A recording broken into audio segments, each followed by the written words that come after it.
to ensure the right of the public to have it acted upon. In accordance with the provisions of this act, the Brick Township Board of Education has caused notice of this meeting to be posted on the Administration Office Bulletin Board, the official district website, and Channel BTV 20, and sent to the Asbury Park Press, the Brick Times, the Star Ledger, and Municipal Clerk's Office. Mr. Lamel, we need to do a roll call. I just looked down and saw that. Ms. Cantillo? Mr. Barton? Here. Ms. Pacala? Ms. Walrat? Ms. Gagliardi? Here. Ms. Hafner? Here. Mr. Lamella? Here. I need a motion and a second to go into exec session. I make that motion? Melita's the first, Second. Daisy's the second.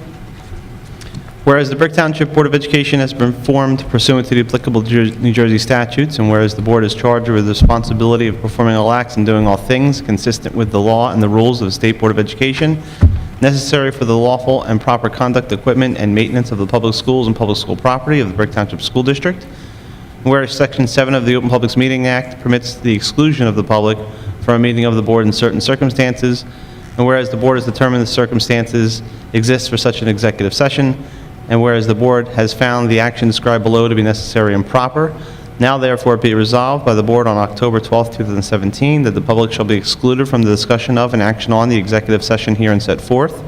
The session will be approximately 15 minutes, and the general nature of the subject matter to be discussed is harassment, intimidation, and bullying reports. It is anticipated at this time that the above stated subject matter will be made public if and when it is deemed to be in the public interest to do so, and the need for confidentiality is no longer required by the board. Thank you. Mr. Barton? Yes. Ms. Pacala? Ms. Gagliardi? Yes. Ms. Hafner? Yes. Mr. Lamella? Yes. Thank you.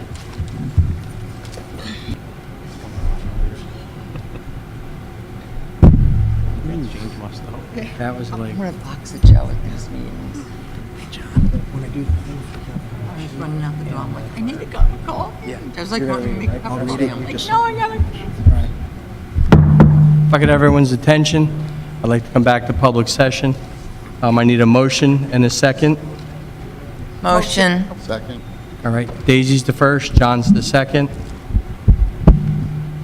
Mr. Barton? Yes. Ms. Pacala? Yes. Ms. Gagliardi? Yes. Ms. Hafner? Yes. Mr. Lamella? Yes. I'd like everyone to please stand for the pledge and remain standing for a moment of silence after and until the color guard has left the room. Thank you.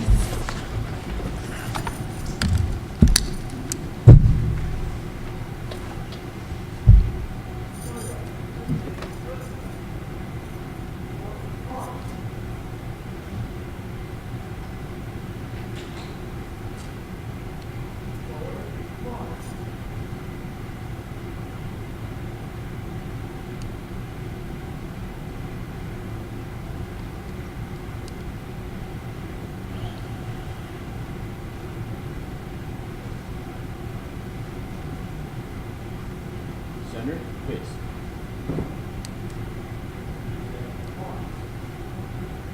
I pledge allegiance to the flag of the United States of America and to the republic for which it stands, one nation, under God, indivisible, with liberty and justice for all.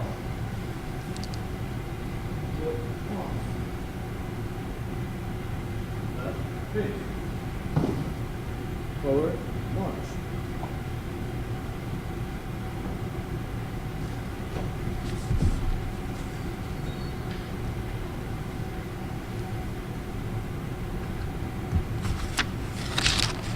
In a moment of silence, please.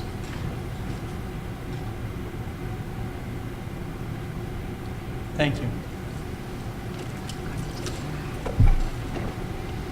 Mr. Philippone, presentations?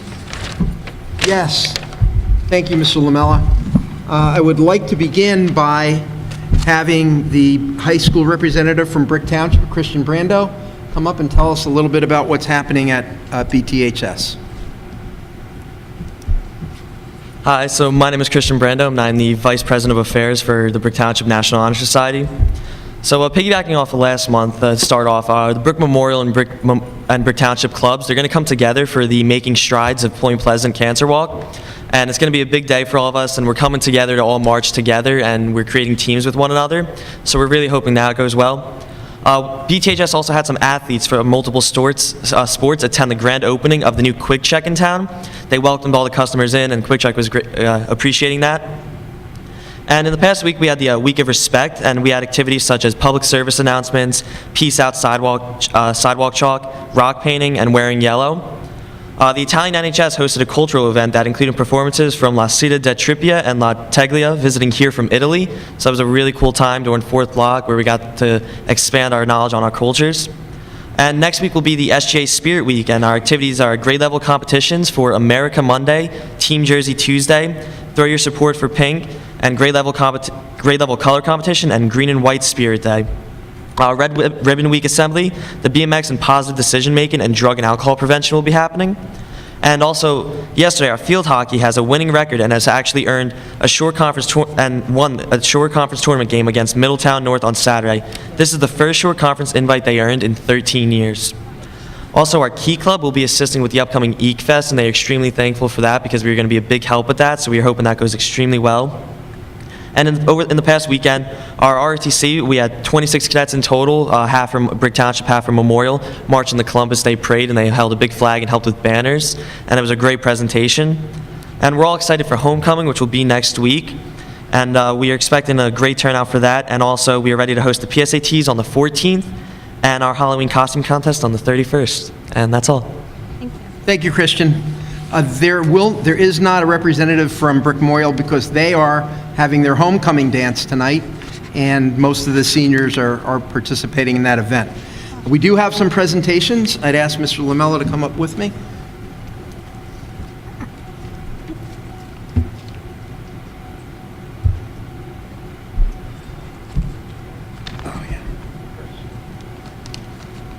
As many of you know, on September 14th, we had a very unique and difficult situation occur at two of our elementary schools, Drum Point and Emma Havens Young. There was an electrical fire at Emma Havens Young which shut down the power to Emma Havens. We moved the students from Emma Havens to Drum Point, and then because of some things that occurred with JCP&L, the power went out at Drum Point as well. With that being said, we were sitting there with almost 2,000 students, and we needed some action very quickly, and I want to commend both the administration from both schools for what they did, but we're here tonight to really thank the first responders, both our fire, EMS, and police departments, for the work that they did. The interaction that they had with our staff, with the students, the things that they did, it was just remarkable to see the response from these organizations. And so we're very, very pleased tonight to first thank and recognize from Fire Department District 1, Chief Dave Lindholm and Chief Thomas Bisbal. If they are with us, could you guys come up?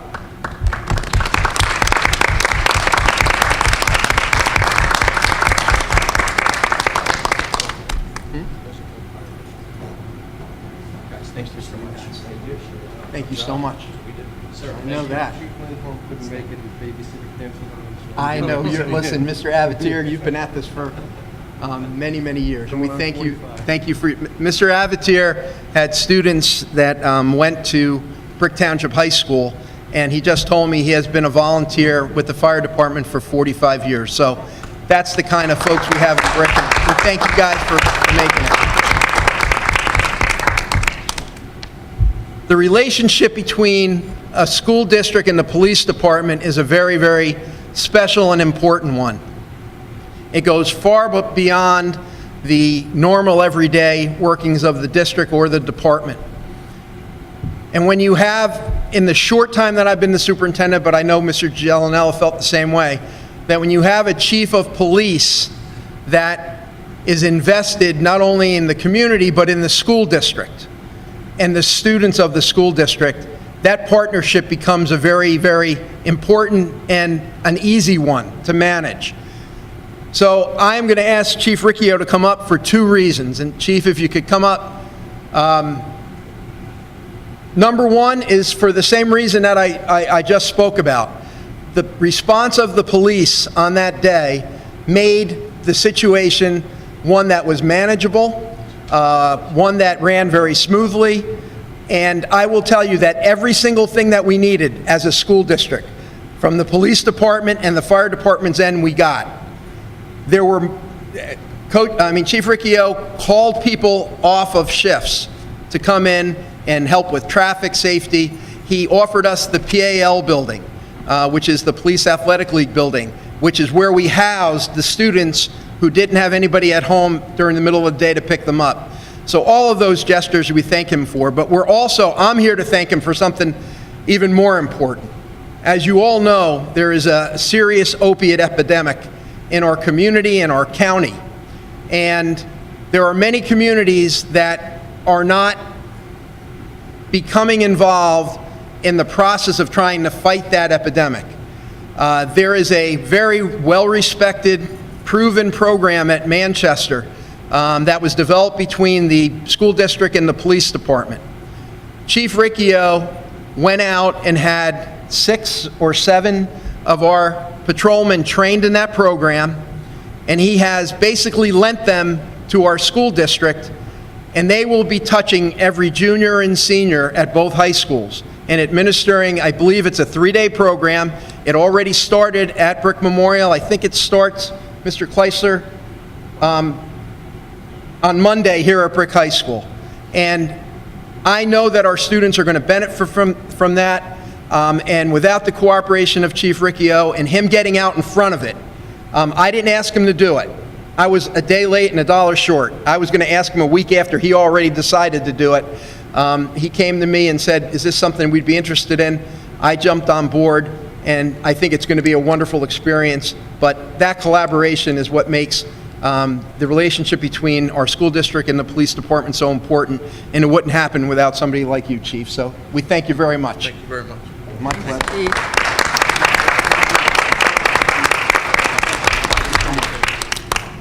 I'd just like to thank the board because we do have a lot of programs that, here in Brick Township to fight the opioid epidemic. And without your cooperation of the superintendent, the teachers, none of these things would be possible. I could bring them forth, but without that cooperation, none of these things would be possible. So we should also thank you. Thanks, Chief. We appreciate that, Very Chief. much. Thank you.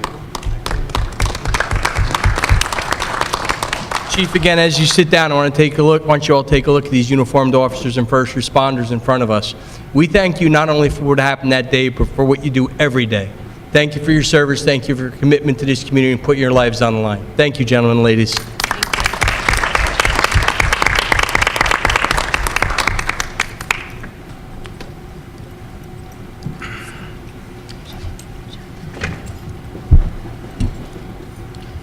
At this time, Mrs.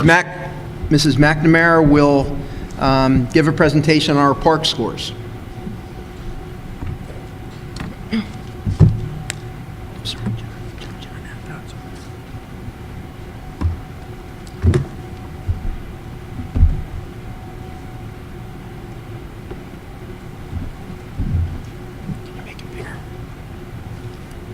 Mary, can you bring it to full screen? Thank you. So good evening. The New Jersey Department of Education was able to get us scores a little bit earlier this year, so we're going to share with you those scores. As we go through it, we're going to be looking at a history from 2015 through to 2017.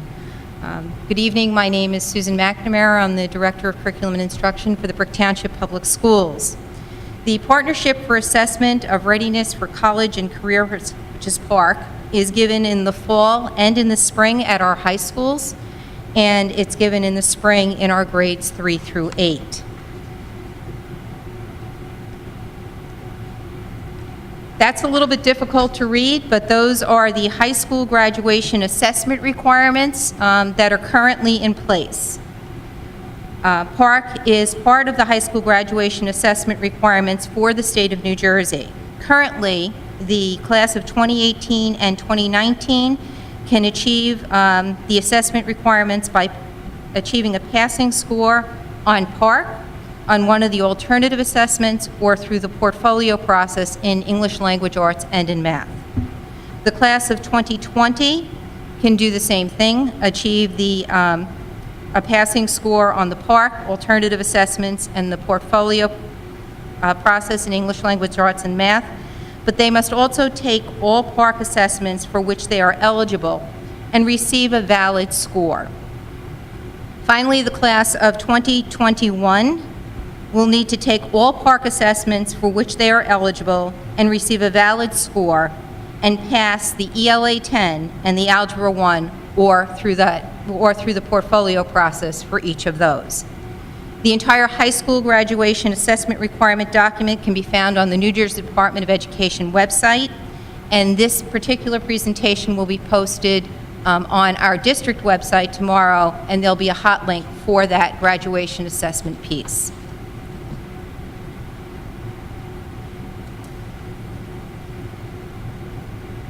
Those numbers are a little bit small, so let me share them with you. A level 4 or 5 is an indication that a student is on pace to be college and career ready. Since 2015, in English Language Arts, BRIC has decreased the number of students overall, grades 3 through 11, in the not meeting and partially meeting area by 2%. And it has increased the number of students overall in grades 3 through 11 in the meeting and exceeding area by 4%. Key to our growth is the tireless work of our educators, academic coaches, supervisors, building administrators, and their efforts to analyze data to facilitate the changes to improve the academic growth. In the area of math, approximately 30,000 New Jersey students in grade 8 participate in the PARC Algebra 1 assessment. So when you look at these scores, the math outcomes for grade 8 are not representative of the grade 8 as a whole.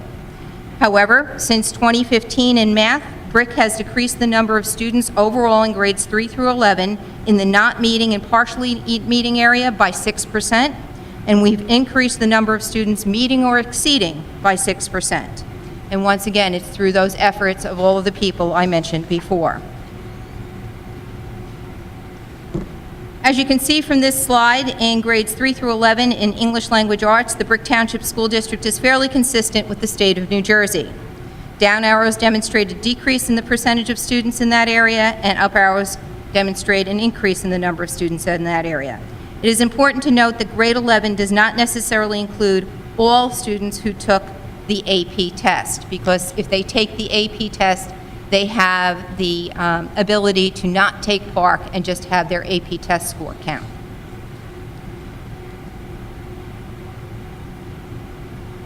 In the area of mathematics, the BRIC Township School District shows some inconsistencies with the state of New Jersey. However, it is important to note that in math, grades 3, 4, 8, and Algebra 1 and Algebra 2, BRIC has demonstrated a decrease in not meeting and partially meeting, with the most significant difference taking place at the grade 8 math, Algebra 1, and Algebra 2 levels. Level 4 meeting and level 5 exceeding percentage of students increased in grades 3, 4, and 8 in math, and in Algebra 1 and in Algebra 2. Once again, with the most significant gains being shown in grade 8, Algebra 1, and Algebra 2. As we look at the data showing the number of grade 3 through 11 BRIC students tested in English Language Arts and Math in 2017 administration of PARC, it is important to note that from 2015 to 2017, the BRIC Township Schools has seen approximately a 30% decrease in the number of students refusing to test. Additionally, in 2016, BRIC only had a few schools that did not meet the participation rate set forth by the New Jersey Department of Education. Once again, it is important to note that absences, refusals, and invalid tests all contribute to determining the participation rate of a school. This chart demonstrates that in English Language Arts, the Brick Township School District is about on par with the remainder of the state of New Jersey. As you can see from the areas highlighted in green, we did slightly better job in decreasing the number of level 1 and level 2s and increasing the number of level 4s and level 5s. Likewise, in math, the Brick Township School District is about on par with the remainder of the state. Once again, as you can see from the areas highlighted in green, we did a slightly better job in decreasing the number of level 1s and level 2s and in increasing the number of level 4s and 5s. In looking at the school and grade level data, this happens to be third grade for all of the elementary schools. When I looked at them across the board, in looking at the school and grade level data in grade 3 for 2017, 45% of all of our grade 3 elementary students are meeting or exceeding expectations in English Language Arts in 2017. 24% of the grade 3 students are approaching expectation, and from 2015 through 2017, the district has seen an 8% increase in grade 8 elementary students achieving a level 4 or more in English Language Arts. In grade 4, 55% of the grade 4 elementary students are meeting or exceeding expectations in English Language Arts. 25% of grade 4 students are approaching the expectation, and we have seen a 9% increase from 2015 to 2017 in grade 4 elementary students achieving at a level 4 or 5.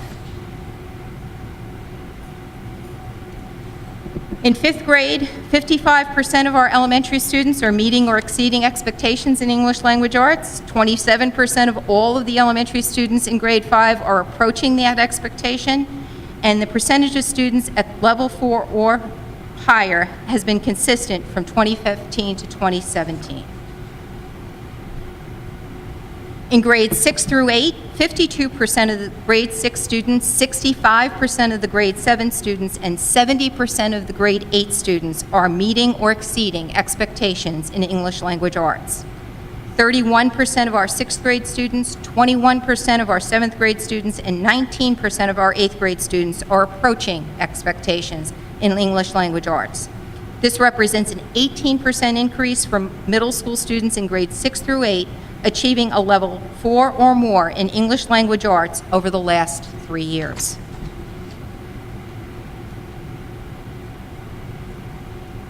In grades 9 through 11, 51% of grade 9 students, 44% of grade 10 students, and 31% of grade 11 students are meeting or exceeding the expectations in English Language Arts. 25% of our 9th grade students, 23% of our grade 10 students, and 19% of our grade 11 students are approaching expectations in English Language Arts.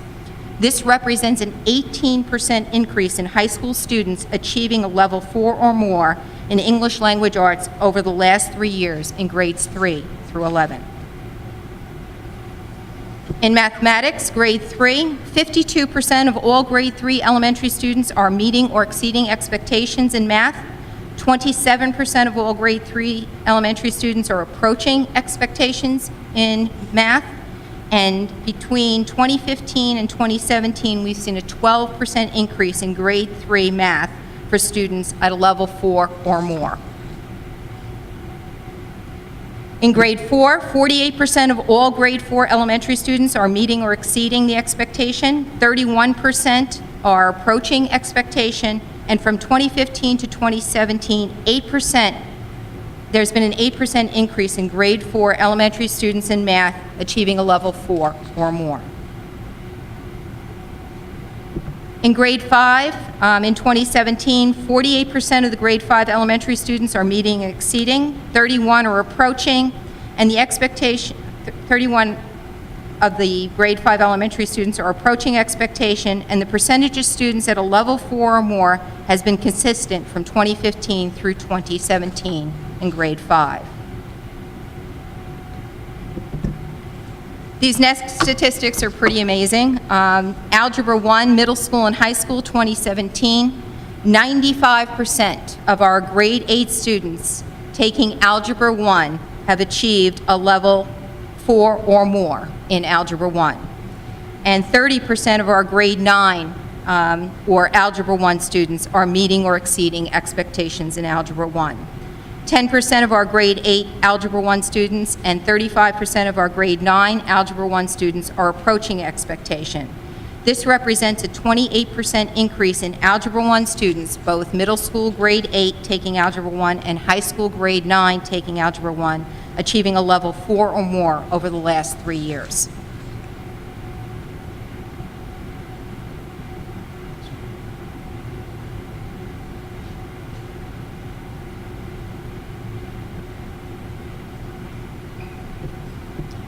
In the area of geometry and Algebra 2, 18% of our geometry students and 25% of our Algebra 2 students are meeting or exceeding the expectations in geometry and Algebra 2.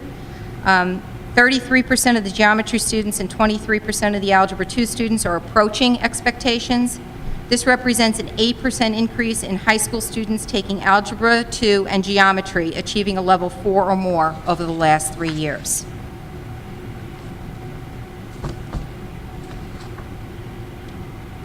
For our subgroups, in English Language Arts, in 2017, we have seen, for economically disadvantaged, a 3% increase in level 4 or more scores. For our limited English proficient students, we've seen an increase of 7% in the level 4 or more, and for special education students in English Language Arts, we've seen a 9% increase in the level 4 or more. In the area of mathematics, economically disadvantaged has grown by 2% in the 4 or more category. Limited English proficient has grown by 12% in the 4 or more category, and special education has grown by 5%.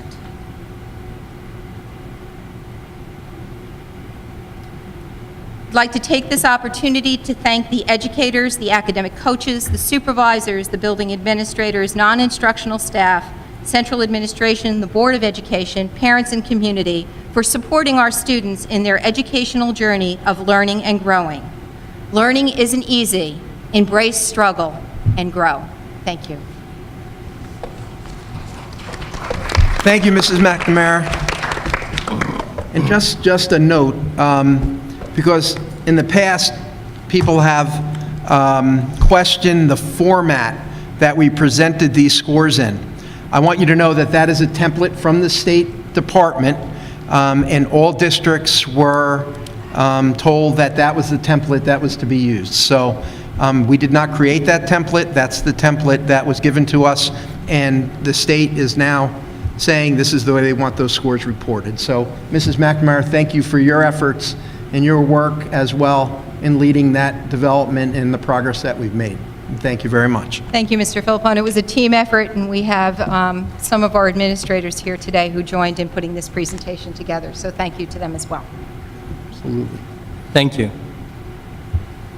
Approval of minutes. No. Where do you have left? Oh, base camp, my bad. Who's doing base camp? We are going to have Mr. Novak come up and present on our extended school year program, Base Camp. Welcome, Mr. Novak. We're glad to see you. I left the...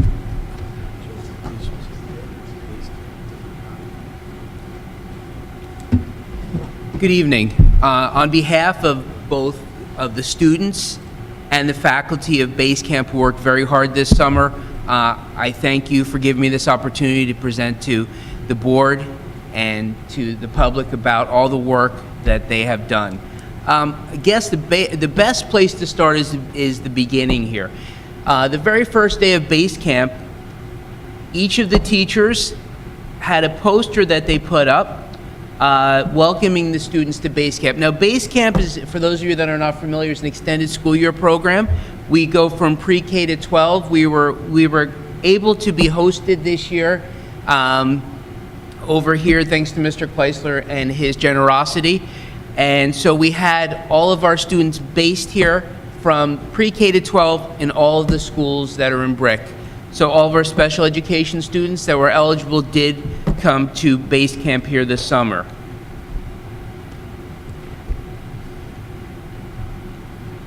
Special effects.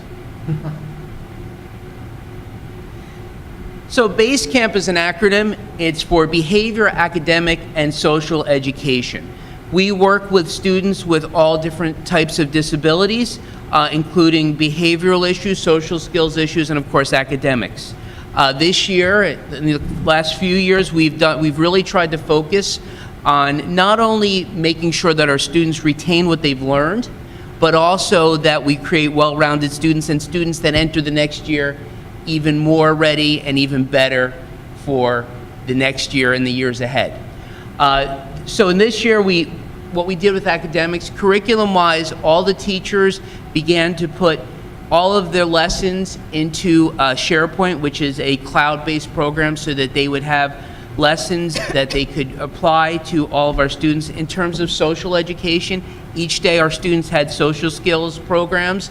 They also had social work programs, counselors going to their classrooms, talking about things like how to deal with anger, how to relate with other students, how to relate with other people, job skills, all the things that are necessary to not just move on for the next year, but year ahead and in their future.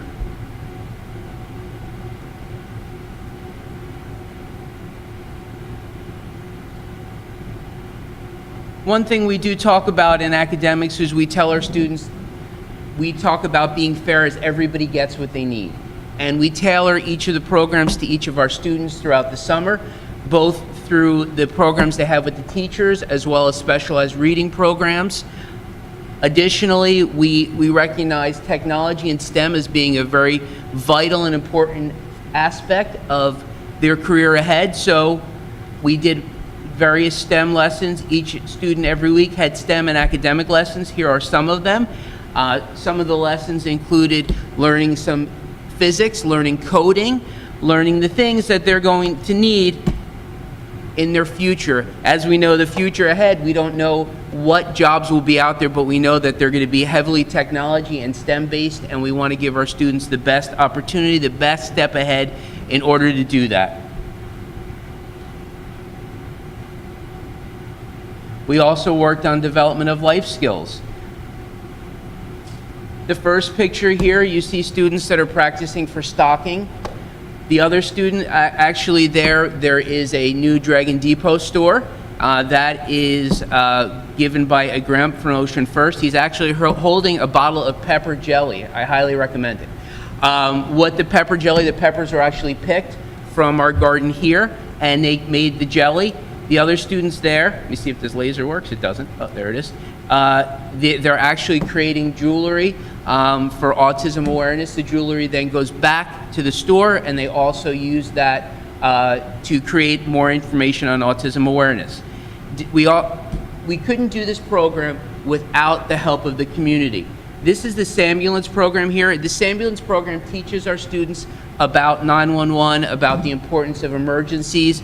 All the staff that are part of that Sambulance all have a disability of one type or another. So they show them what you can do even with having a disability, that you have great strengths. And they got to tour the ambulance, learn about how to use 911 and various other important things about the community. We also do community-based instruction. Going to learn different job skills. Over here, they're actually learning how to take a train. They went from Point Pleasant a little further up, so they're learning those skills that they need. They also went to the Air Force Base. Again, they're learning community-based skills, how to relate with the community, what they need to do, what skills that they're going to need. Simple skills like greeting somebody else to making change, to the things that they're going to require in their future as adults.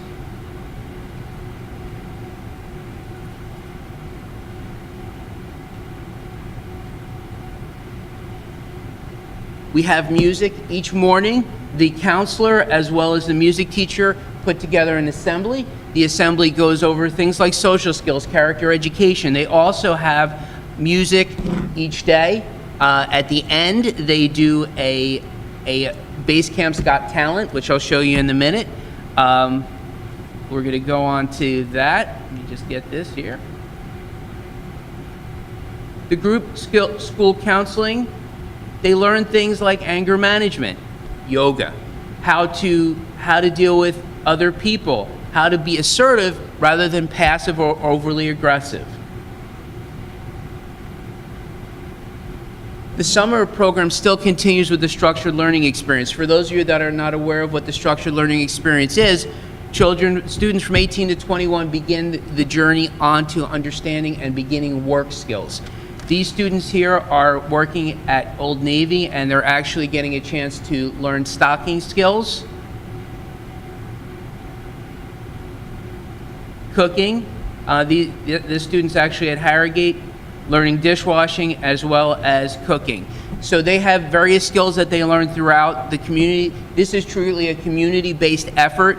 The community embraces us and we embrace the community, and they allow us to give our students really an opportunity to not only learn what they're going to do in the school, but also how they're going to relate and how they're going to create adults into our community that will be successful. We have pet therapy. So we actually, this dog here, Celebrity, he is in a movie that's coming out this summer, or this winter, with George Clooney. So he's actually a celebrity dog. My dog does not have that kind of talent, unfortunately. And I was always joking that pet therapy was going to the dogs. Every year, we do a community service project. Last year, they created backpacks for DYFS, for foster care. This year, they created cards for the Air Force and also something for the Monmouth County SPCA. Our students that have special needs are also functioning in a vital part of our community. And so since they are a vital part of our community, they give back to our community, and they do that every year in base camp. These are some of the cards they created. Over here, what they're doing is they're actually making dog biscuits for the SPCA, as well as for selling in the school store, the Dragon Depot. There's another card. One of our greatest sponsors is the Knights of Columbus. They actually do a field day for us. We do a field day where every student gets medals. They have a great day doing that.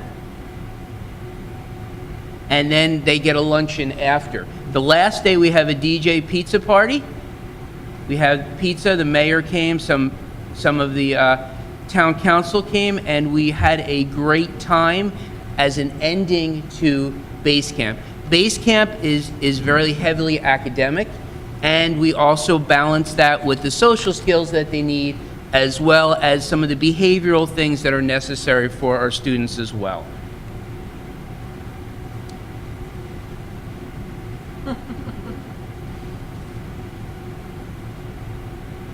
Here's our third annual Base Camp's Got Talent show. It took place right on stage here. Our students showed their talents. We have some amazing musicians. We have some amazing dancers. We had some amazing shows. And I realized just how wonderfully they dance and that I can't. I was on Americans Can't Dance. That's what I was on. Free the child's potential and you will transform him into the world. Our students, every day at base camp, even though it's short, we pack a lot into those days. We pack academics, we pack social skills, we pack the ability for them to do music, to be able to understand not just academics, but how to understand themselves better. And each year we brought something different into it. We're making it much more heavily academic and social skills based, because what we want for our students is not only to maintain what they have and retain what they have, but be better than what they have. And each year, the feedback we've gotten from both our students and our parents and our staff have been phenomenal. And we try to continue that each year. Each year we strive to be better, and each year we ask our students and our staff to strive to be better. I appreciate you giving me the time, and on behalf of all of our students and staff, I thank you again. Thank you very much, Mr. Novick. Your efforts, certainly running that base camp, and what you do every day for students in our school district is very respected. We appreciate it. We honor what you do. And between you and Darla, you are the dynamic duo of the district, and we appreciate all that you do together. So thank you very much for your efforts, Brett. Thank you.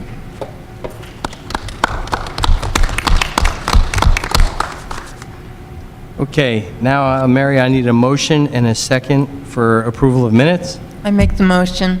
Victoria is the first, Second. Daisy's the second. Any board discussion on the executive minutes or regular minutes of 9:14? Seeing none, Mary? Mr. Barton? I abstain from executive session and yes for regular session. Ms. Bacala? Yes. Ms. Gagliardi? Yes. Ms. Hefner? Yes. Mr. Lamella? Yes. I'd like at this time to present our committee reports. Victoria, can you please report out on the committees you had?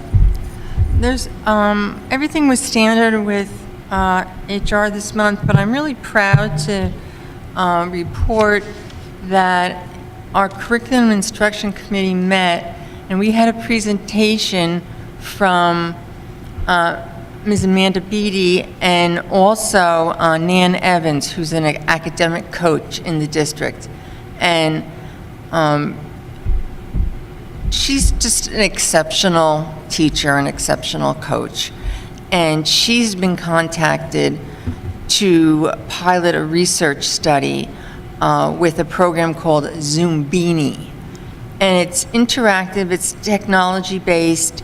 It will provide model lessons. She will provide the model lessons to computational thinking and logical reasoning prior to online activities that the students will do. It's going to be a great discovery program for them. They're going to use logic and the powers of deduction and their knowledge about taking a risk and predicting outcomes. And I'm just very pleased to say that Ms. Evans is a great gem in our district and that this is a great opportunity for our students. And the program was going to provide us with more information regarding the possible use of this software as an educational resource across the elementary curriculum in the future. That's a great highlight for the district, and I like to thank the people that work towards this. Thank you. Mr. Barton, John, on your committees? Thank you, Mr. Lamella. The Facilities Committee in attendance, Mrs. Bacala, Mr. Filippo, Mr. Edwards, Mr. Colbus, Mr. Rydell, and we had NETA and CHA present as well. The parking lot work that began over the summer at both Vets and Brick High School looked good. The brick track is looking great as well.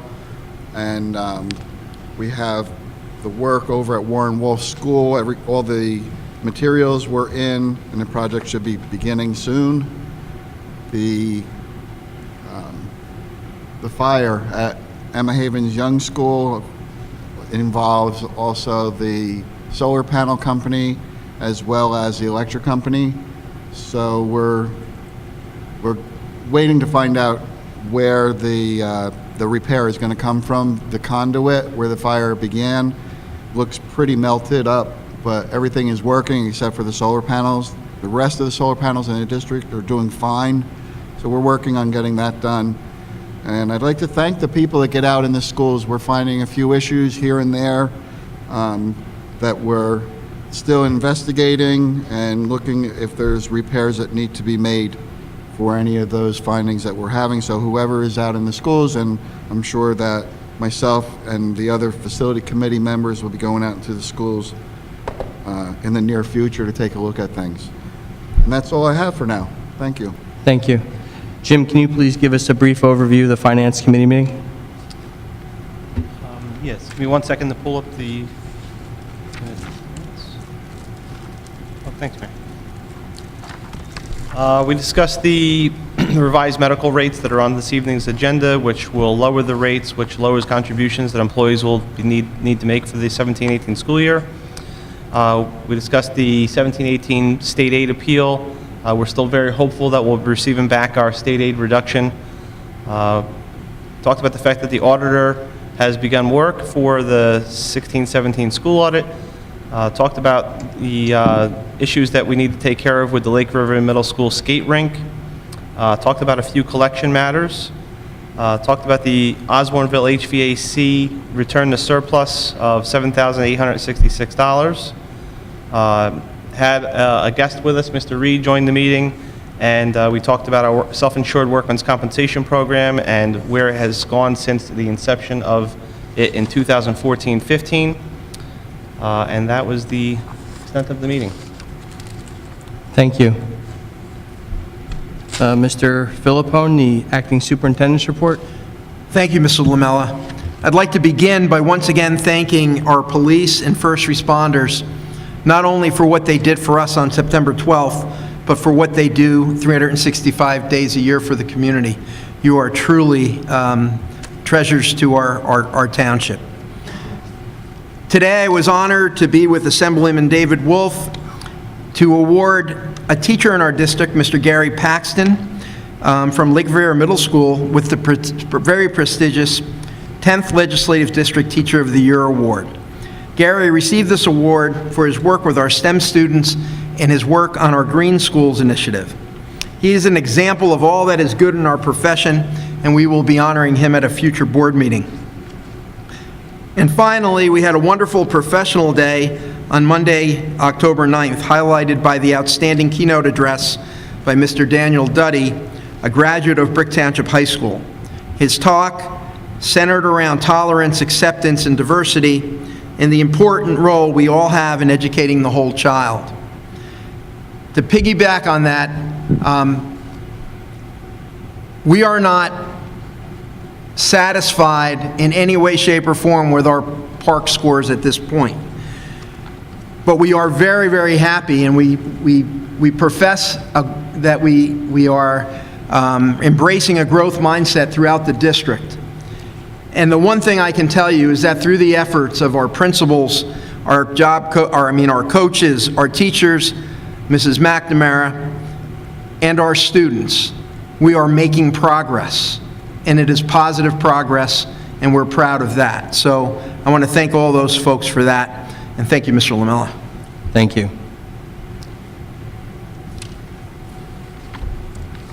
Curriculum and instruction. I need a motion and a second. Motion. Daisy's the first. Second. John's the second. Any board discussion on curriculum instruction numbers 1 through 8? Any public comment on curriculum and instruction numbers 1 through 8?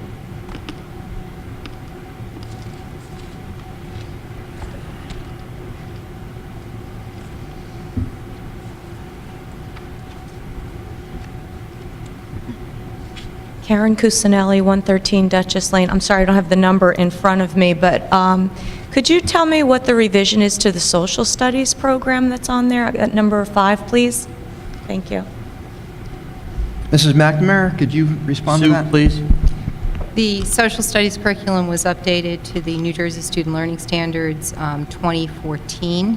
We updated some of the resources that are being used and just did some fine tuning on it. It was actually supposed to be on the September agenda with the rest of the curriculum we had worked on over the summer, but it was on a spreadsheet and that line had collapsed.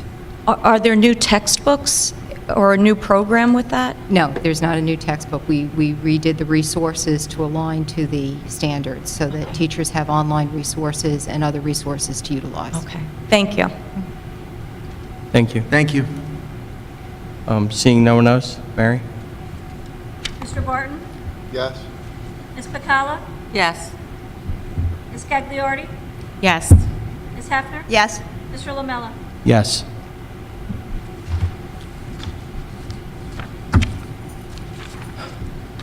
The operations report. I need a motion and a second. Motion. Daisy, Second. Melita, Jim, will you introduce this? The acting superintendent recommends the board approve item 1 through 24. Thank you. Any board discussion on operations? Yes, I'd like to Go ahead, ask, Victoria. I'd like to ask a question about our out-of-district placements. Are we shopping around to other public school districts for out-of-district placements as well as private schools? Dennis, do you Yeah, know, or well- Sue? Mrs. Pacala, there are some local public schools that provide very specific programs.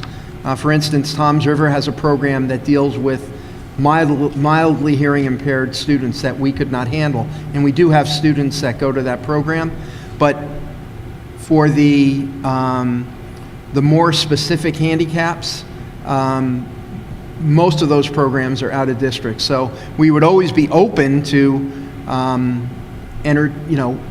entertaining a local public district, but it's very rare that we can do that. Okay. So even more important to bring some of these programs into the district. Thank you. You're welcome. Any public comment? Please, come on up, sir.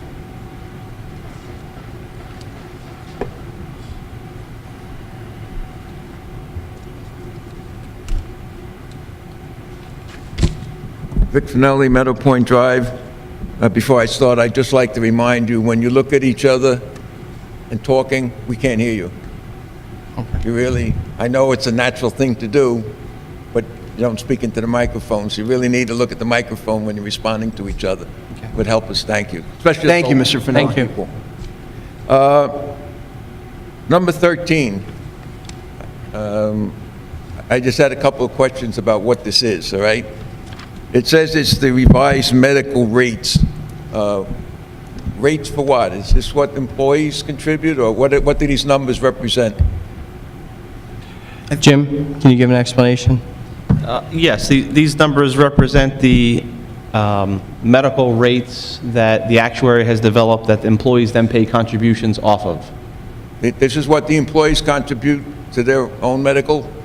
No, this is what the employees pay contributions off of. I didn't hear the last part. Again, you're looking at me. Look at the microphone. This is what employees pay contributions off of. They pay a percentage of this number. Oh, they pay a percentage of this number? Yes. And this number represents an annual? Monthly. Monthly. Monthly. Monthly? Yes, sir. Okay, okay. They pay a percentage of that? I'm sorry, Mr. Finelli, I didn't hear you that time. I said, they don't pay this number, they pay a percentage of the number. And Mr. Edwards, you can correct me if I'm wrong, the state provides us with a sliding table based on salary of what percentage our employees pay towards their health care benefits, and they pay based on that number. Okay. And is this 3 different plans when it says Access 15 and Access 2035? They are different plans, yes. Different plans being Yes. more expensive, less expensive? Yes, sir. And the one last thing I have, PC, does that stand for parent-child, or what is PC? I don't have the answer to that. Mr. Jim, do you know Edwards, that? do you? Is- That was an excellent guess, parent-child. Parent-child? Yes. Okay. Thank you. And one other question. On number 17, if I'm reading this correctly, we're paying parents $200 a day to transport their own child to and from Industrial Way in Eatontown?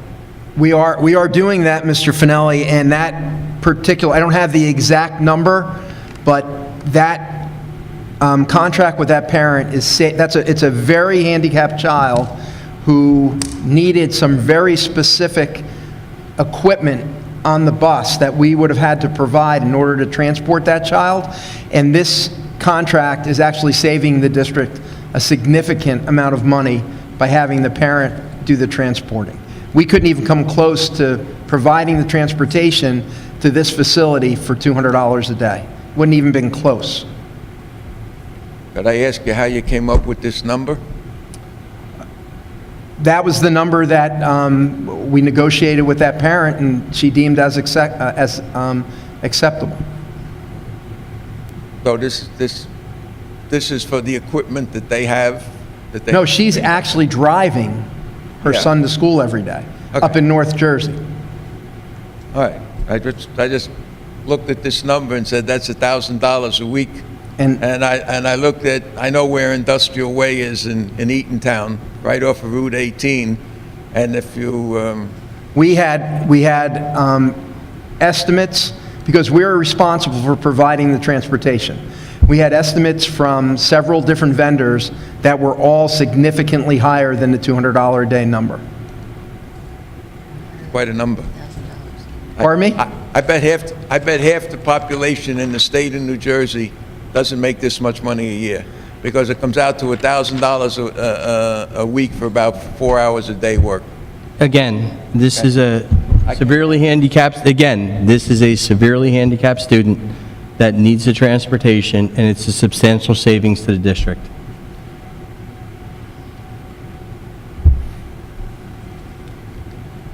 Seeing no one else, Mary?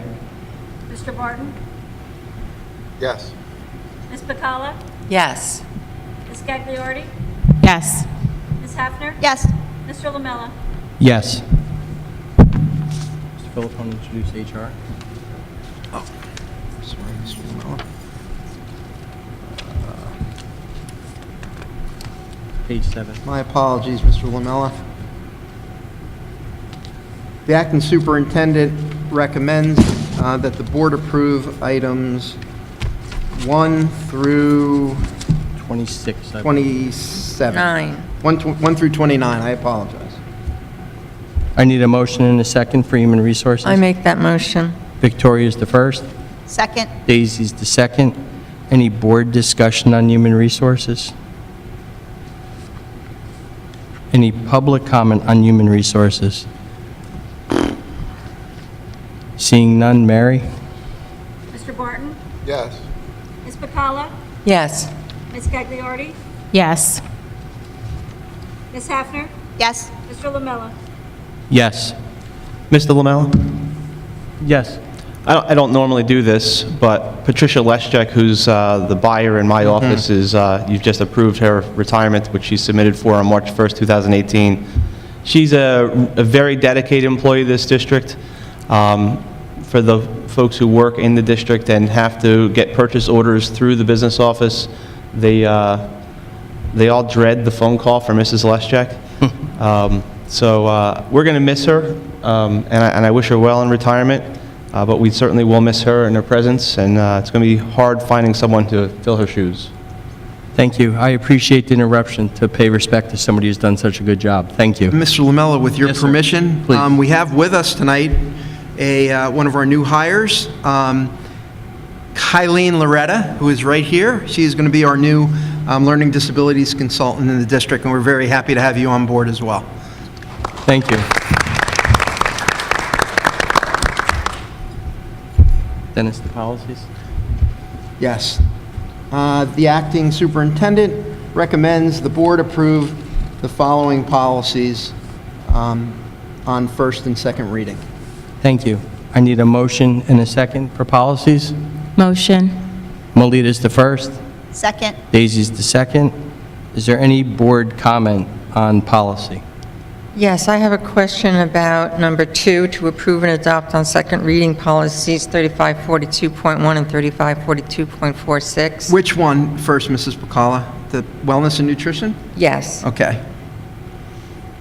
Has this been reviewed with all the building principals and teachers? Has the policy been reviewed with all the building principals and teachers? No. Or will they formally? Oh, yes, it will be. Yes. It will be. It has not Okay. been, but it will be. Okay, thank you. You're welcome. Thank you. Any public comment on policy? Seeing none, Mary? Mr. Barton? Yes. Ms. Bacala? Yes. Ms. Gagliardi? Yes. Ms. Hafner? Yes. Mr. Lamella? Yes. Any public comment at this time? Come on up, please.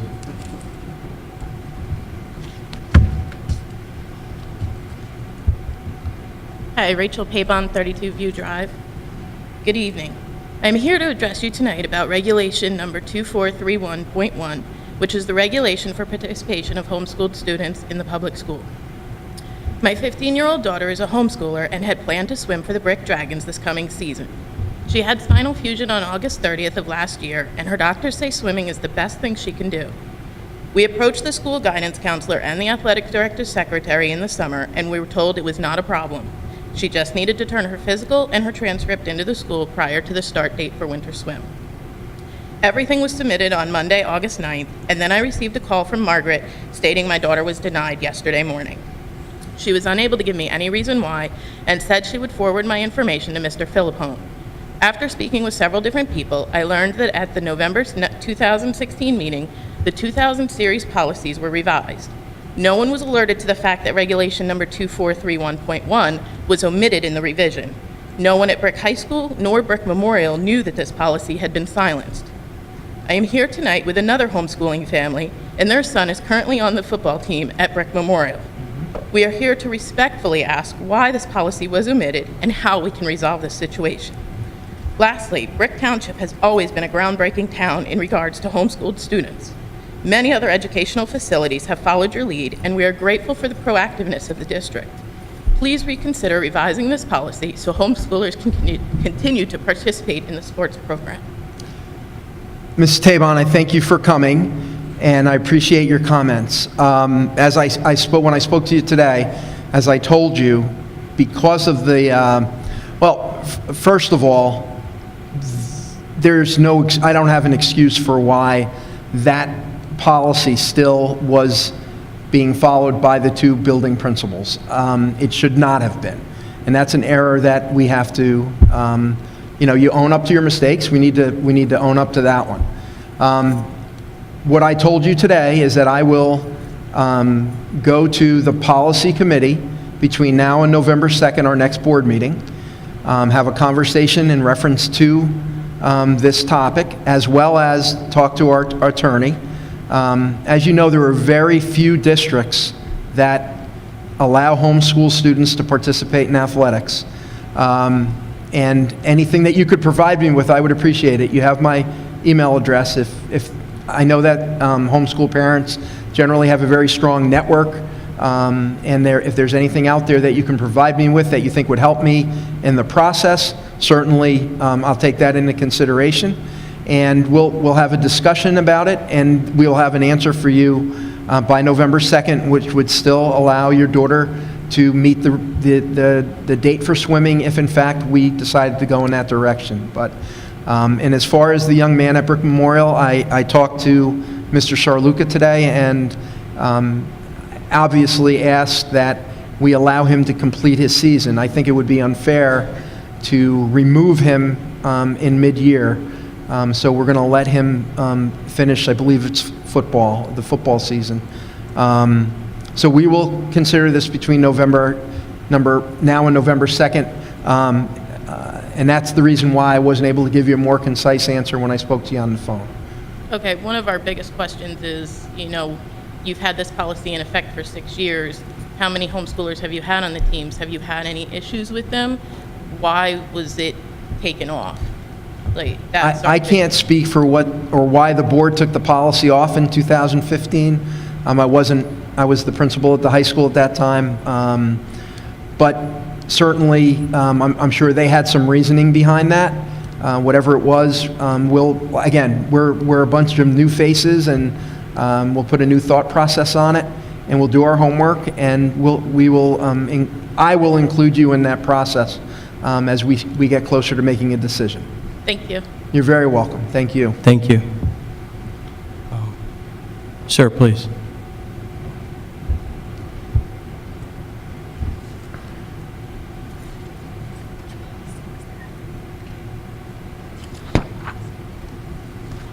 Yeah, my name is Ben Zuba.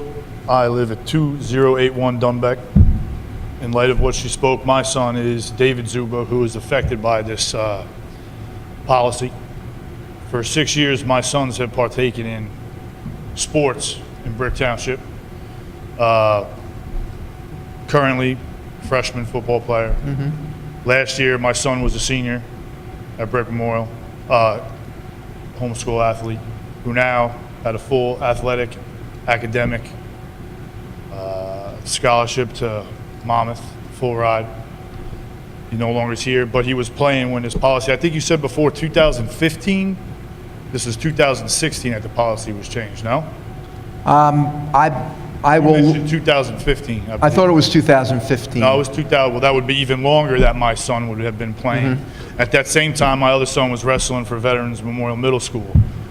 Having a hard time understanding how this wasn't, because everybody's responsible up the chain of command, you know. Last year, my son wrestled almost undefeated, pretty much, till Tri-County. Awards from the township, awards that might even had your signature or whatever superintendent's signature was on them. My other son, and now I get a call this afternoon from Mr. Saluka saying, my son can finish playing football, but he's, as of now, he can't wrestle. As of today? As of today. I just want to bring it to the, you know, as a homeschooling parent, I educate my children, so I'm an educator, as you are. It's about the kid, it's about the child, being a successful person in the community. My son, who's in Monmouth College, is pursuing education. History major, wants to be a teacher, wants to be a football coach. I'm just asking this board to relook at, give my son, my other son, and maybe my other sons, I got 8 kids, a future like you gave, Brick Township gave my older son. Also in regards to, this is a feeder program. My son, middle school feeds the high school. These sports programs feed the high school. That's what my son prior to this season was wrestling at the high school during 8th grade summer before August. Wrestling with Coach Kiley, doing their things that they're doing, fundraisers, etc. Now he's being said, oh yeah, that's beat, you're beat. He was physically wrestling in Brick Memorial Gym and has been for years with the school programs that you feed. And now you say no more. I don't know. I'm just asking you to please revise it. And we certainly will take your And comments into everything that was consideration. done, we gave prior principals, we gave our curriculum. We fell and fly to 3, NJSIAA has 3 guidelines. District approval, plays in the district that he's from, provides his curriculum standards. My son did awesome on his SATs. I think that proves that this ain't a sham here.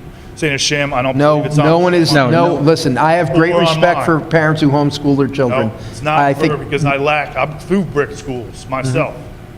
I'm successful as of now. Continue to be, I hope. So don't take this opportunity away from my kid. Or Appreciate your comments. her child. We do appreciate your comments. That's it. Thank you. Thank you, sir. Please.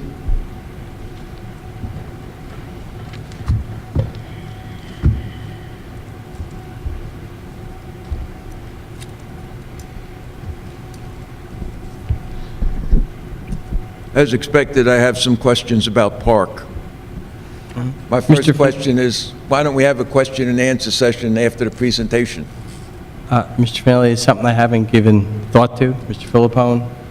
If Ms. McNamara can answer some of the questions you have here, that'd be great, but if it's something that's going to take a detailed amount of research on her part, I'd ask you to just leave her your phone number or the questions. She'll be happy to answer them and get back to you. So go ahead. Ms. McNamara, are you okay with that, if you could answer some? Yes, Mr. Lamel. Thank you, Mr. Finelli. Well, I have some questions I want to ask now. We just said you can ask Mrs. McNamara the questions if, in fact, she can answer them without Data and kind of without having to diagnose the data. Okay. She'll answer them for you. If Yeah. not, she'll get back to you. Yeah. You can leave her your questions. Did you answer the part where I said, why don't we have the question and answer session while the presentation is still up on the board? I think that's something for us to have a discussion on, or possibly because of the depth and breadth of Park, to have a separate Park night. So thank you. I think we'll take that into consideration. Thank you.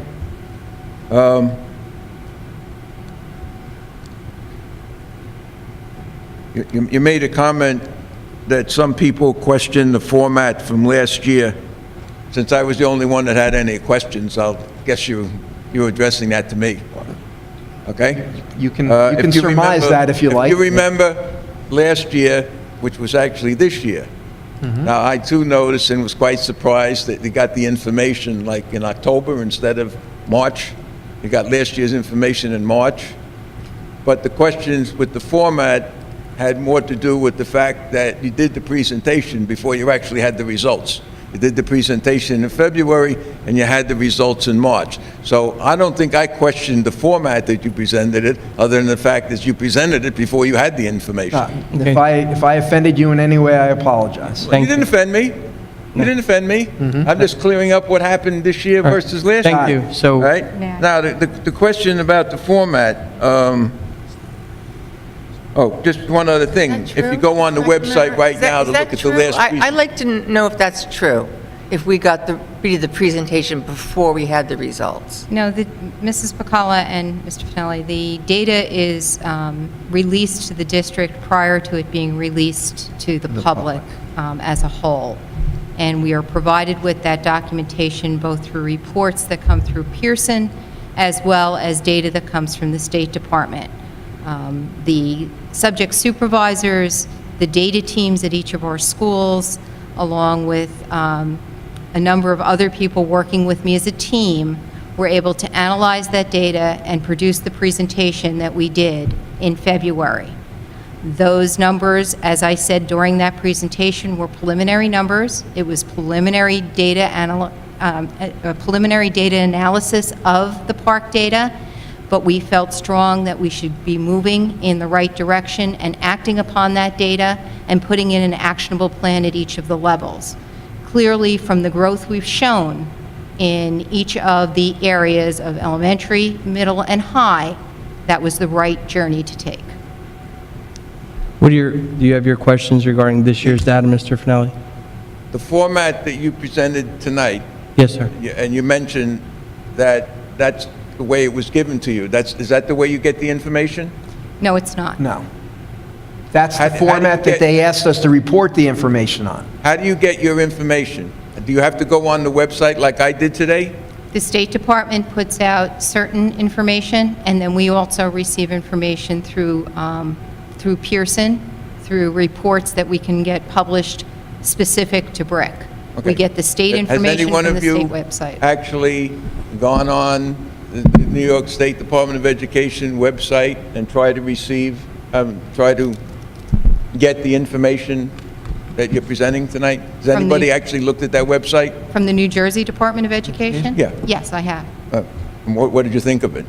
I received they have grade level information in comparison to the state and how the state has done at each grade level or in subject area, and you can get it specific to your district.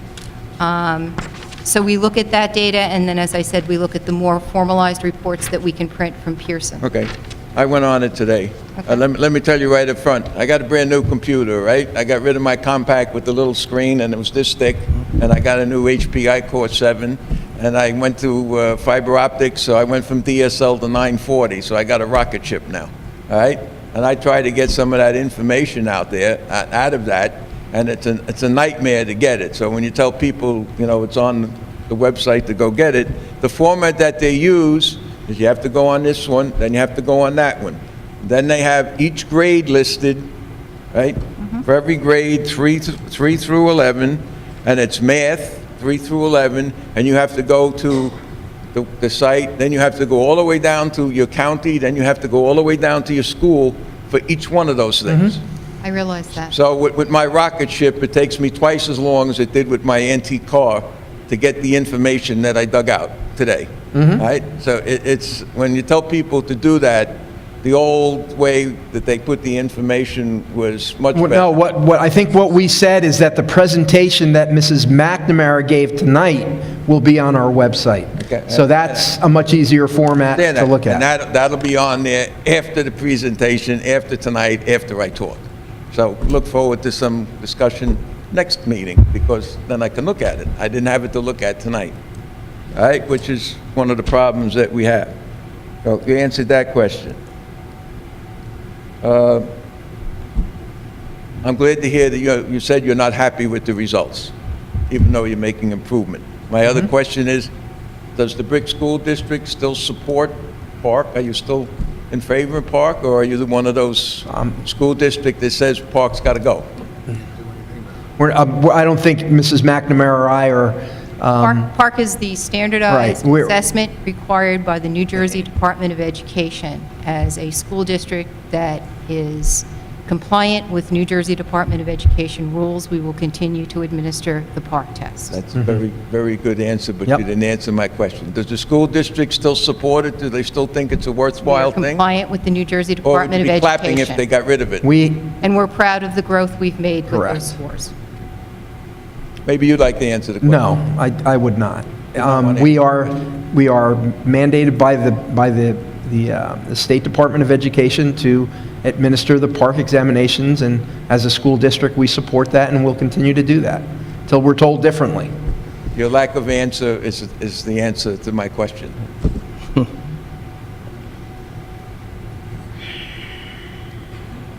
In the presentation that you did, you talk about a lot of the things that have happened and a lot of the good things that are happening, but I don't really hear a lot of talk about the things that aren't so good, that aren't happening, or what we're going to do to fix them. Now, what I did today was what I've done in the past. I started this at grade 3, and then I got to grade 4, and I said, you know what, this isn't going to work because it's just going to take too long to dig out all the information. So one of my things that I like to do is I like to look at the high schools because that's the finished product. That, you know, you've got a lot of time between 3rd, 4th, 5th grade, right up through middle school. But in high school, you're putting out the finished product, so that's what we look at. And when I look at some of the things in there, I see some things that I think should be talked about.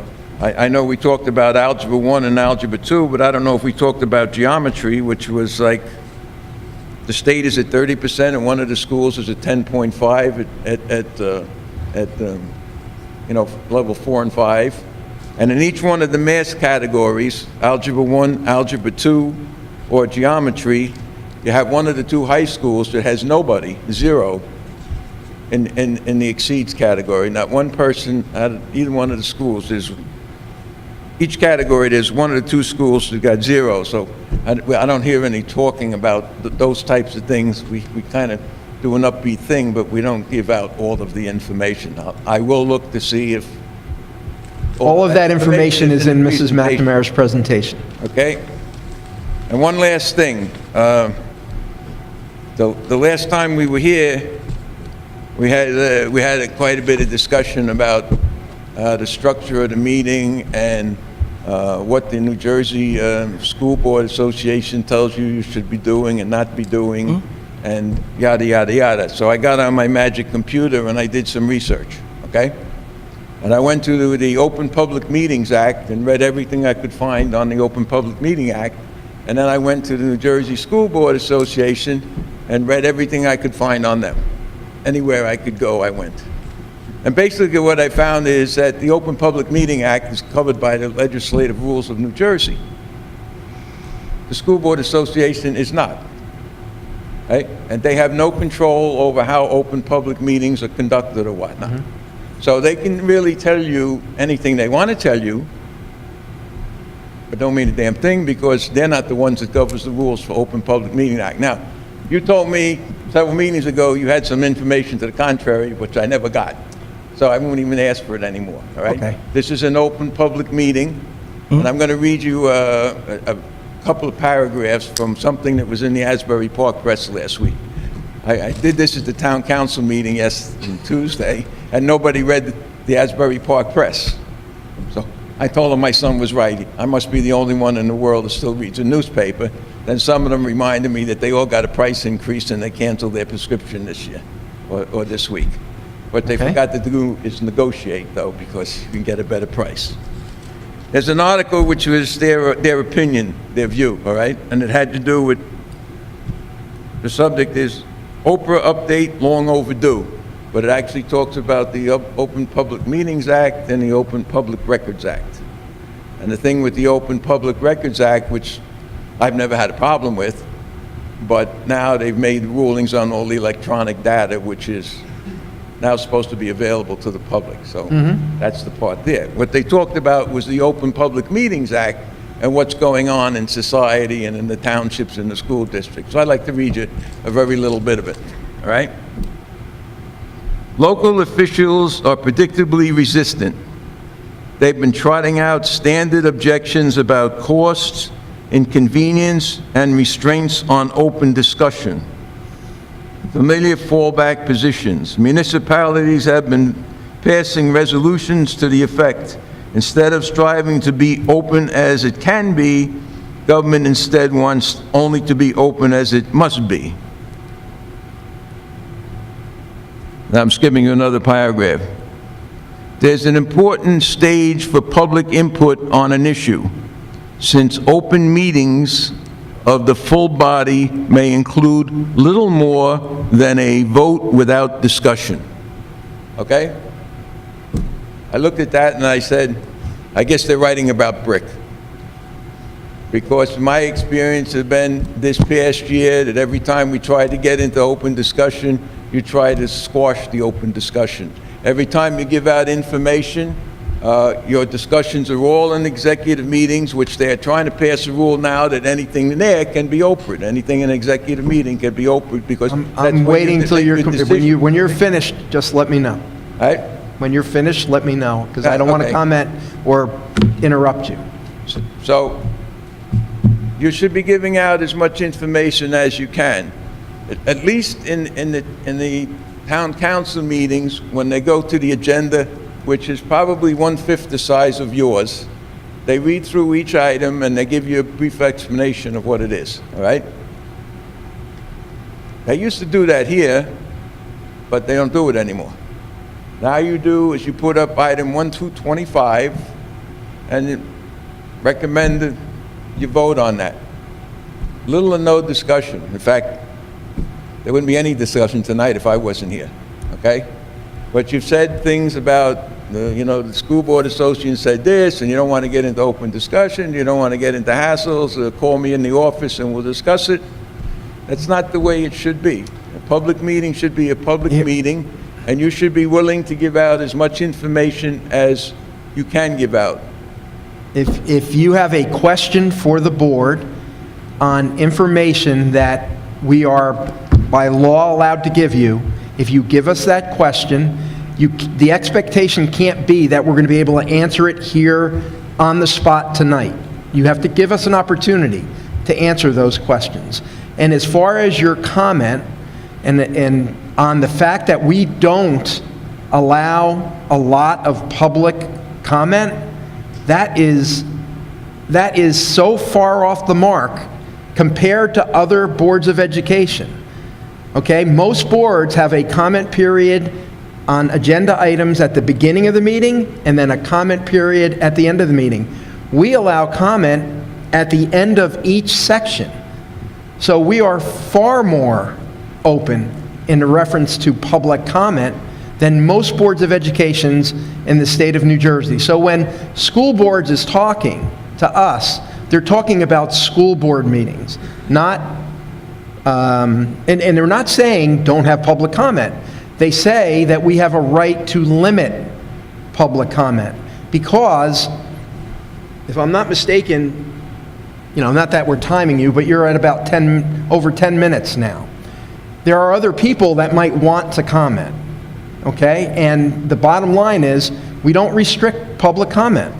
We allow you to stand up and say what you have to say. We always listen to what you have to say. We respond to the questions that you ask us to the best of our ability. And we are very open in that respect.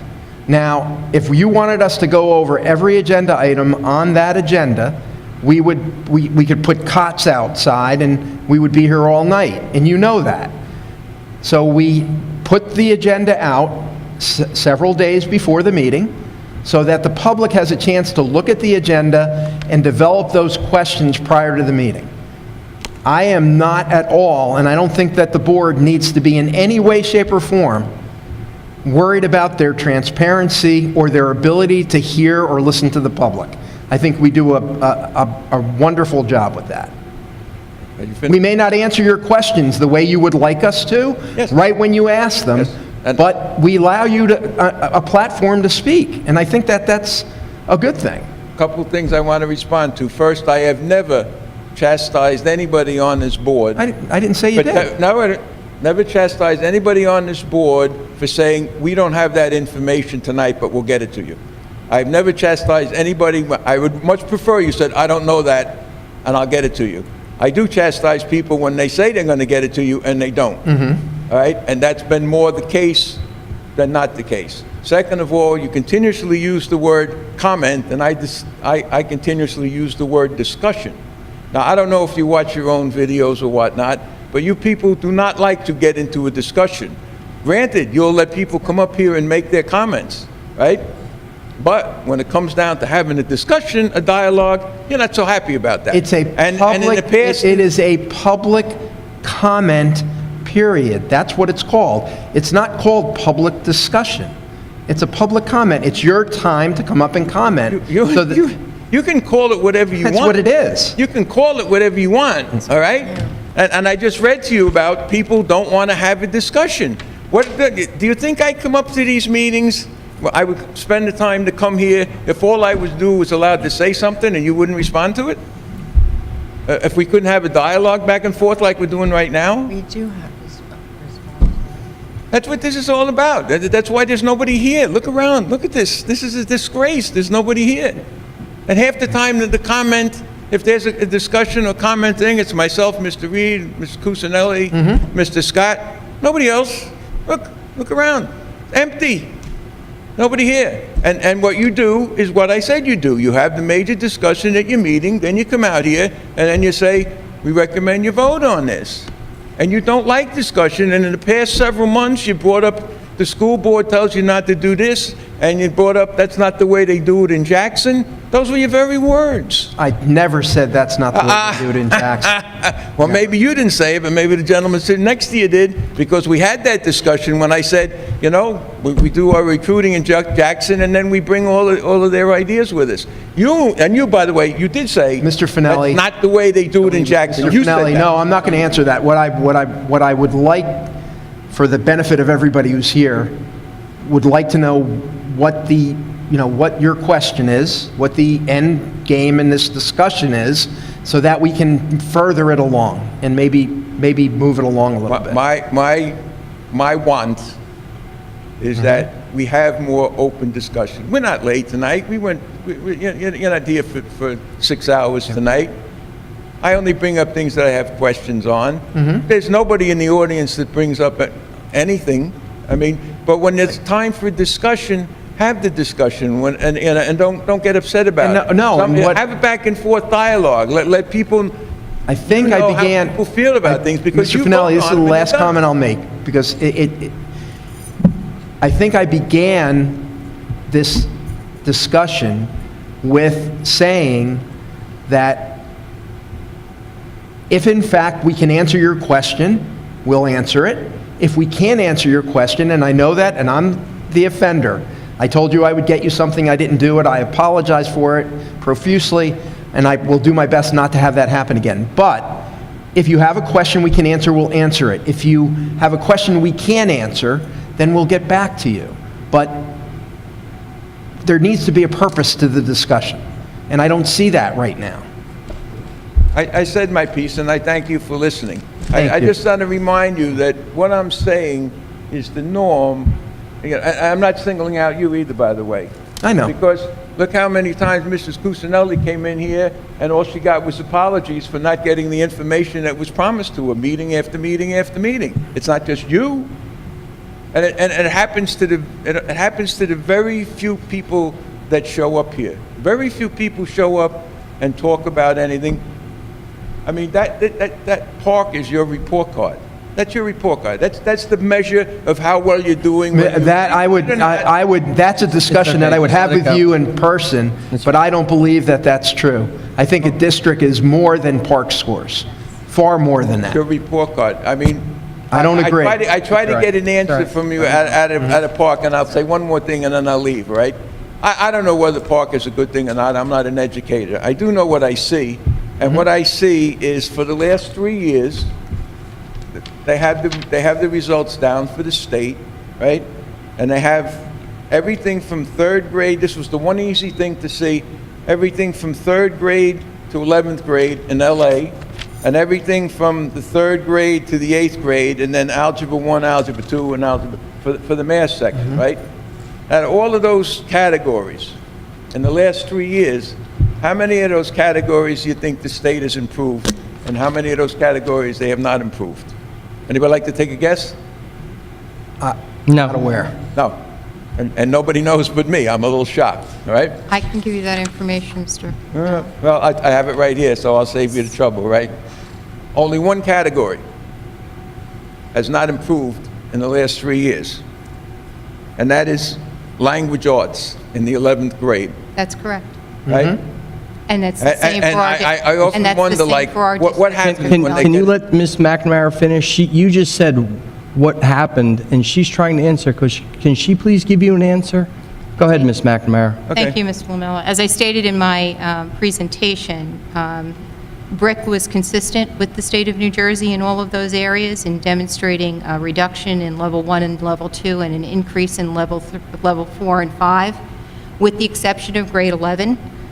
It's important to note that grade 11 does not necessarily include the students who took the AP test, and that has impacted those scores both at the state level as well as the district level.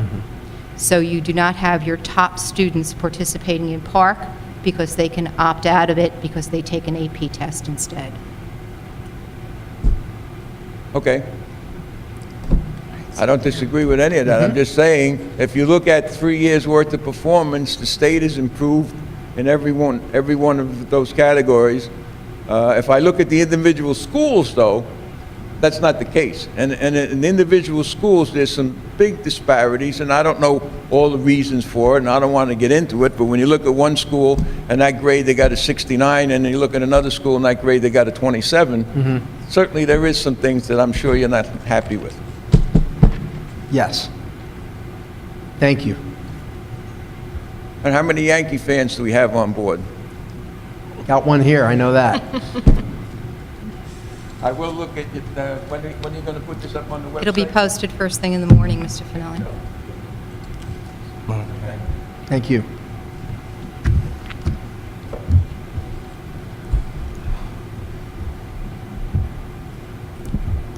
Karen Cusinelli, Duchess Lane. You know, and before I forget, I'm sure it's an oversight, but I did want to mention, I meant to bring this up last time. On the website, we don't have any of the meeting minutes posted since April. If that's something maybe we could please update. Thank you. In reviewing some of the legal bills, I just had a couple questions on that. In August, there was a bill in relation to School Board's Insurance Group denying a claim for payment in relation to the Percy case. Could you clarify, do we have some additional costs related to that? I know that Mr. Montenegro had, I believe, filed about 12 appeals on that case, which Mr. Percy won every time, but I was just, it was a little unclear in the billings what that's about. I believe that you're making reference to a claim that Mr. Percy was... I apologize. Could you speak into the microphone? Sure. I think you were discussing a claim that was asserted for possible indemnification by counsel for Mr. Percy that was submitted to the insurance company and denied. And denied, okay. But Mr. Waska was indemnified in that case, correct? Well, it's a different issue, but as a board member, he received counsel, yes. So Mr. Waska was, Mr. Percy was not, thank you. Also, on that same date, I was just curious about why we would be incurring legal fees for an appearance at Jackson Municipal Court. Was that an error, or what's that about? No, I know that. No, I believe there was a matter that was transferred to Jackson based on a conflict. So the case was heard in Jackson as opposed to in Brick due to some sort of conflict. And that's why we were in Jackson. Thank you.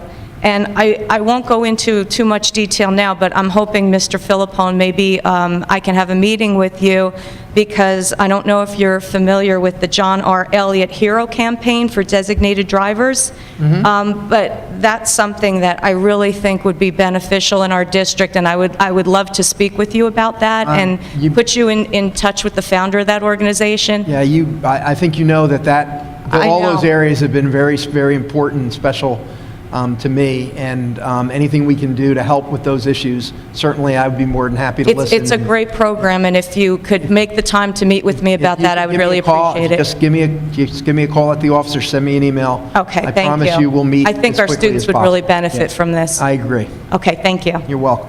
Thank you. Seeing no one else?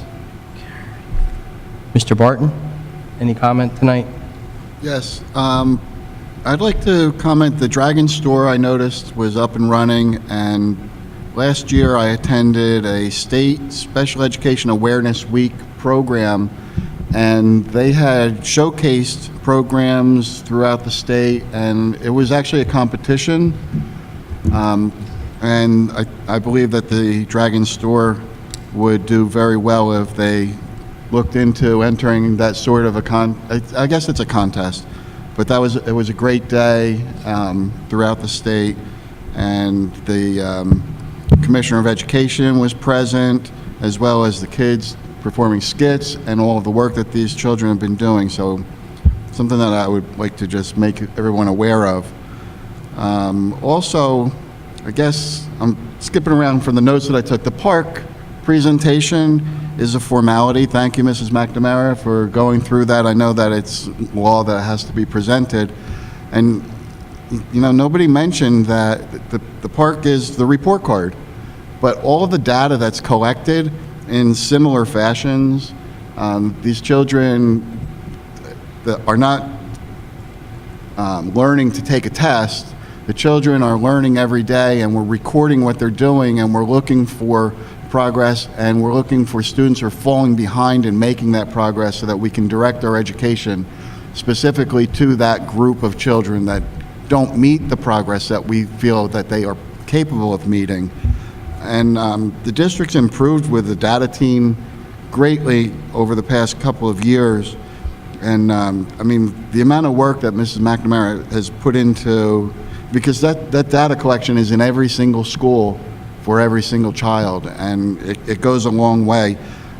I know we look at the end result and we just hope for the best, but with a lot of the, I guess, general feeling is that you can't put everything into one test and make that your summary of what the school does here. Everybody involved is doing a tremendous job.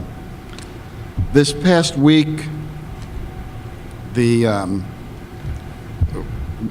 Bacala and I attended a 3-hour discussion on special education advocacy and culture. And it was a terrific program. I think that it fits in the curriculum and the school safety teams in the school, because it revolves around building character in the schools, as well as providing the education that we can provide with the most resources, the best resources, the most amount of resources that we're able to provide here.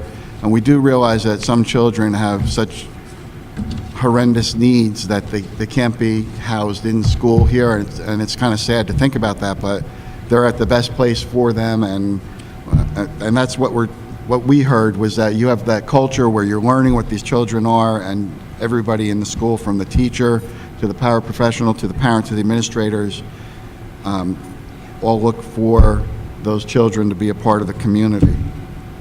I heard the Sports and Homeschooling Association people, I heard that very well. I remember discussion. I've only been on the board for 3 years, but I remember the discussion when they probably took that policy out of play, and I wasn't quite as involved because I was sitting in the audience. But the discussion around just meeting the requirement of having a curriculum that you have to follow, and this is what I know. So if I hear about the policy, I'm going to be looking for these things, and it sounds like you already did that. So you need to have the curriculum in place. I'm almost questioning if the sports fills in for a phys ed requirement that the state might mandate. I don't know that, but if there's some need for, somebody to be added in there, I would volunteer to do that John, as well. I can interject briefly with regard to that question.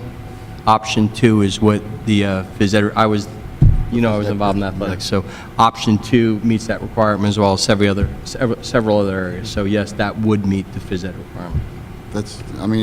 So whatever we look into, and it is about the kids overall, and it is about the community that these kids live in, and the number of years. I can't imagine a kid having all these years participating and then saying, no, you just can't do it tomorrow. Like, it doesn't even make sense to me. And also, my kids were on the swim team, and I was a swim coach for many, many years through Ocean County. So whatever I need to do to help you, Mr. Philippone, please let me know. Thanks. And I almost missed the most, probably, Chief Riccio? Ricky? Am I saying it the right way? Chief Riccio. Chief Riccio.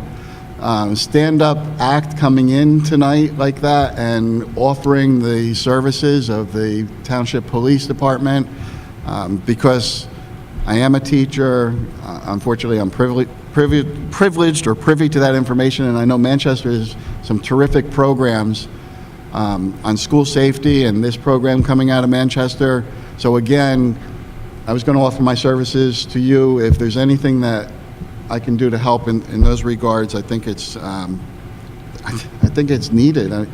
That fits right back into what I was saying before about the park test too. Before, these kids are growing up now. I'm seeing young children, 3, 4, 5 years old, and they don't classify these kids as special learners anymore. They classify them as gone through traumatic experiences in their lives.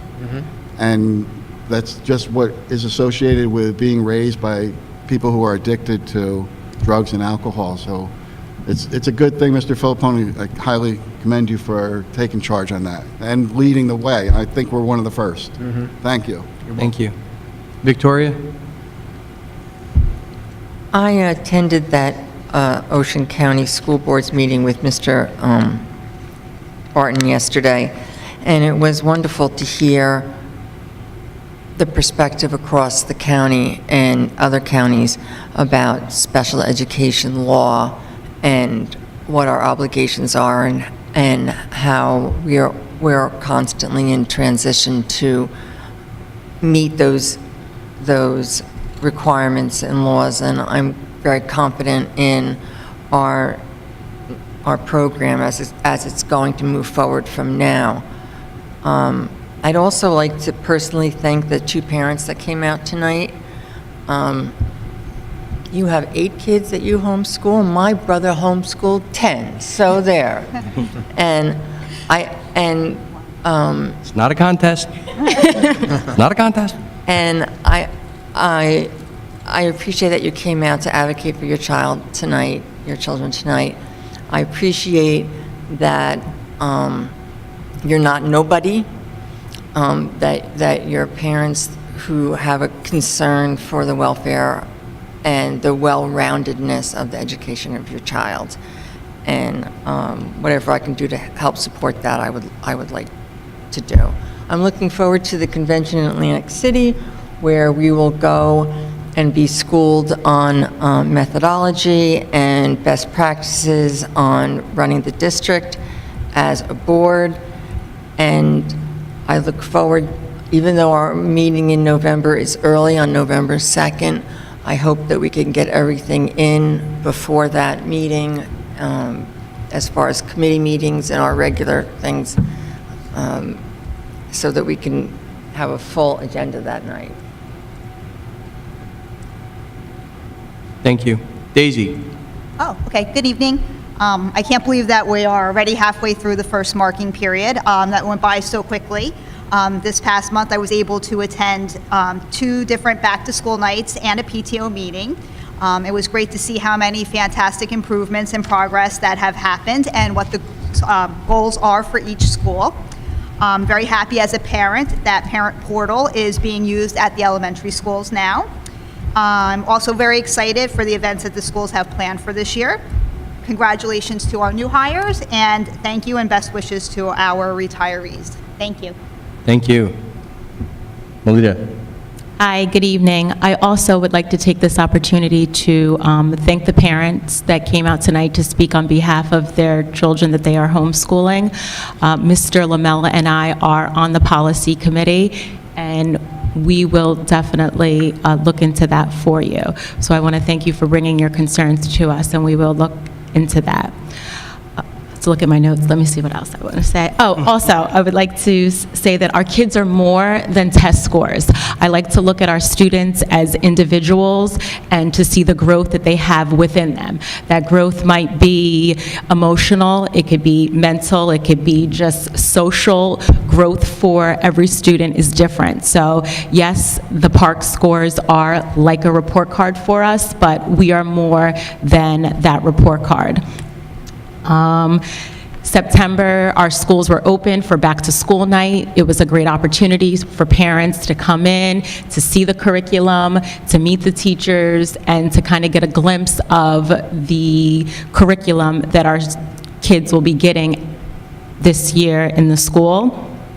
Our PTA and our PTO meetings have also been kicked off. I had an opportunity to attend one at Emma Havens, and our parents are out there fundraising and doing different activities for our kids, not only academically, but socially, to get them involved and have some good community interactions.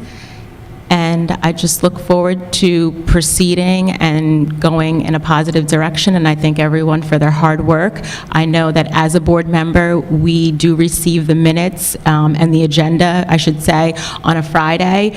I know me, and I can speak for other board members, that we do have discussions and we do ask questions amongst our colleagues if there are any questions that we do have regarding any of the items on the agenda. That way, when we come here, we feel comfortable in either approving or not approving any items that are on here.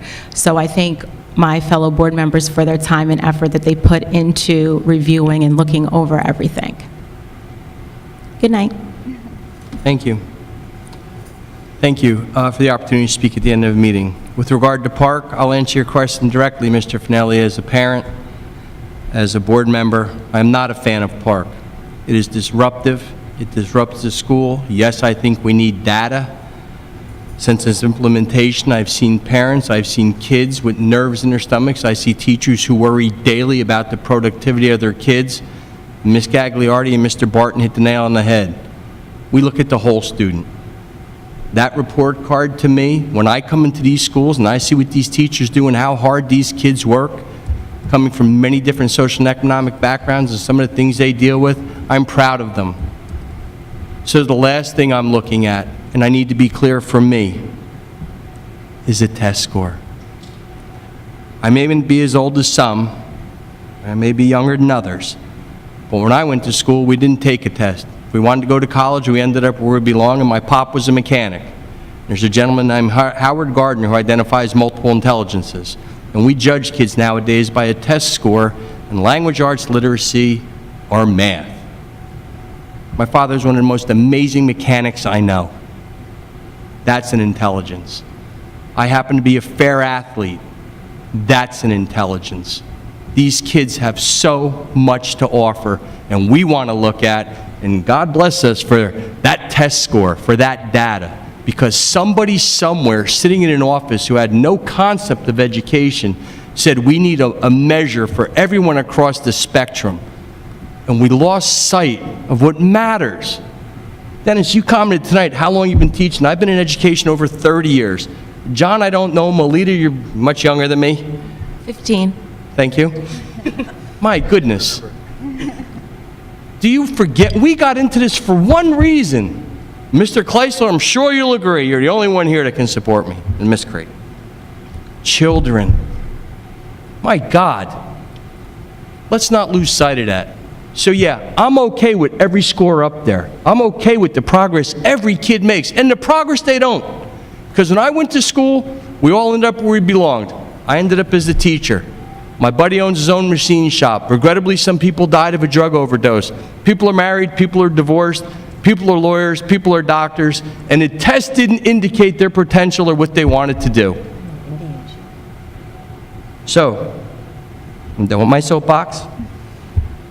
I value the whole child, not part. That said, and I can't imagine, to sympathize with you, I went on the state website and gave up after about 5 minutes of trying to find data. I gave up. So you are a much better man than I, and I still have the Toyota Camry. I don't have the Cadillac computer. So I give you credit for trying. And the reports they send, to us aren't much better.